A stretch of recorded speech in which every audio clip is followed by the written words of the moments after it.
توجہ یہ ڈیجیٹل دور کی کرنسی ہے، سب سے قیمتی اور شاید سب سے زیادہ خطرے میں بھی۔ لیکن سوال یہ ہے کہ آخر یہ جنگ شروع کیسے ہوئی؟ کبھی ایسا محسوس ہوا ہے جیسے آپ کی فیڈ آپ کا دماغ پڑھ رہی ہو؟ آپ بس کچھ سوچتے ہیں اور اگلے ہی لمحے وہی چیز آپ کے سامنے آ جاتی ہے۔ یہ کوئی اتفاق نہیں ہے۔ نہیں، یہ اتفاق نہیں ہے، یہ ایک ڈیزائن ہے۔ دیکھیے، ایک وقت تھا جب سوشل میڈیا کا مقصد لوگوں کو آپس میں جوڑنا تھا، معلومات پہنچانا تھا، مگر پھر سب کچھ بدل گیا۔ سال 2015 یہ ایک ٹرننگ پوائنٹ تھا۔ یہ وہ سال تھا جہاں سے ہماری توجہ کی جنگ کا آغاز ہوا، اور اس تبدیلی کی وجہ حیران کن ہے۔ اس کی بنیاد ایک کتاب پر رکھی گئی تھی جس کا عنوان تھا کہ مافیا کس طرح کام کرتا ہے، اور اس کتاب سے ایک نیا سوال پیدا ہوا: لوگوں کو کسی چیز کا عادی کیسے بنایا جائے؟ اس سوال کا جواب تھا اٹینشن انجینئرز۔ یہ وہ ماہرین ہیں جن کو صرف ایک مشن کے لیے ہائر کیا گیا: انسانی توجہ کو پکڑنا اور اسے ہمیشہ کے لیے قید کر لینا، اسکرین سے باندھ کر رکھنا۔ تو اس کا نتیجہ کیا نکلا؟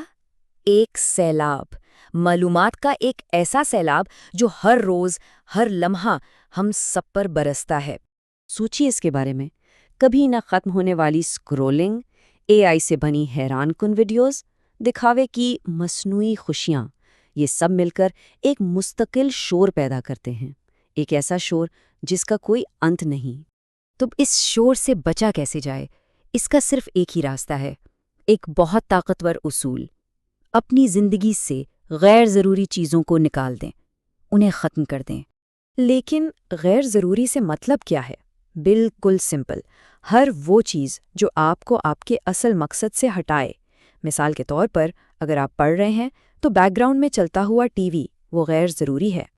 بالکل اسی طرح جب آپ کوئی گہرا ضروری کام کر رہے ہوں تو مسلسل آنے والی نوٹیفیکیشنز یہ بھی غیر ضروری ہیں، یہ آپ کی توجہ کو توڑتی ہیں۔ تو پھر فوکس کیسے کریں؟ اس کا جواب ہمیں فطرت میں ملتا ہے۔ ذرا ایک شہد کی مکھی پر غور کریں۔ اس کا مقصد بالکل واضح ہے، ایک دم کلیئر، صرف ایک۔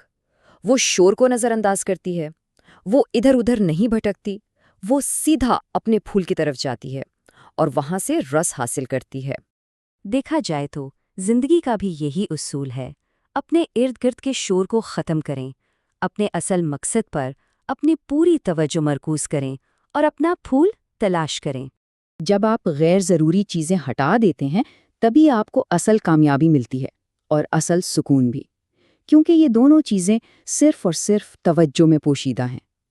ایک بات ہمیشہ یاد رکھیں، جہاں توجہ بکھری ہوئی ہو وہاں سکون کبھی نہیں رہ سکتا۔ تو آخر میں سوال بس اتنا سا ہے، اس شور سے بھری دنیا میں آپ کا پھول کیا ہے؟ آپ کی توجہ اصل میں کہاں ہے؟